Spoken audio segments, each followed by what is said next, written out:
Kelian, hysa mirë se keni ardhur në Solo Intervista.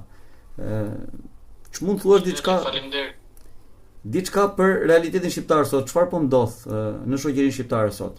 Sipas këndvështrimit tënd. Atëherë në realitetin shqiptar, me sa shoh unë, ka një lloj paradoksi. Në njëra anë është një dëshirë për të zhvilluar, për të bashkuar bashkimit evropian dhe rregullave të tyre, nga ana tjetër kemi një brez që ka krijuar një idhujtari individualizmi ndaj liderëve tanë. Këtu kemi edhe një përplasje idesh tani brezat të rinj me brezat e vjetër. Edhe kjo është paradoks, gjithashtu kemi shumë probleme në shoqërinë shqiptare. Një nga problemet është niveli më i ulët arsimor në vend. 2 vitet e fundit kemi pas më pak nxënës ekselencë se çdo herë.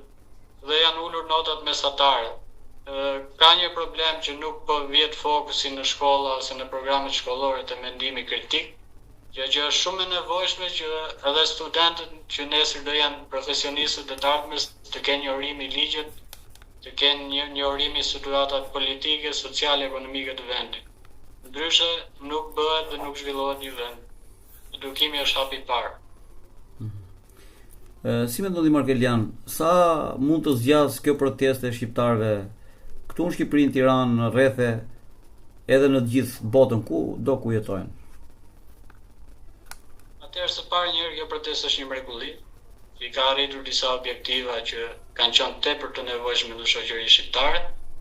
Objektivi i parë është ndërgjegjësimi popullor mbi çështjet sociale dhe bashkimi i shqiptarëve për të kërkuar të drejtat e tyre. Objektivi i dytë është që ne kemi dhënë një shembull demokracie jo vetëm në Shqipëri, por kudo në Europë edhe në botë, me këtë protestë paqësore. Edhe i kemi dhënë një shuplak, le të themi, sistemit që ne jemi këtu, sado që mund largohemi, të ardhmen e kemi këtu dhe do luftojmë për të ardhmen. Pastaj për të ardhmen e protestës e shoh në 2 aspekte.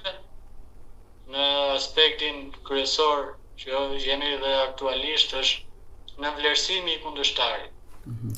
Ka një problem për momentin në protestë është që po në vlerësohet kryeministri si strateg që është dhe si politikan që është.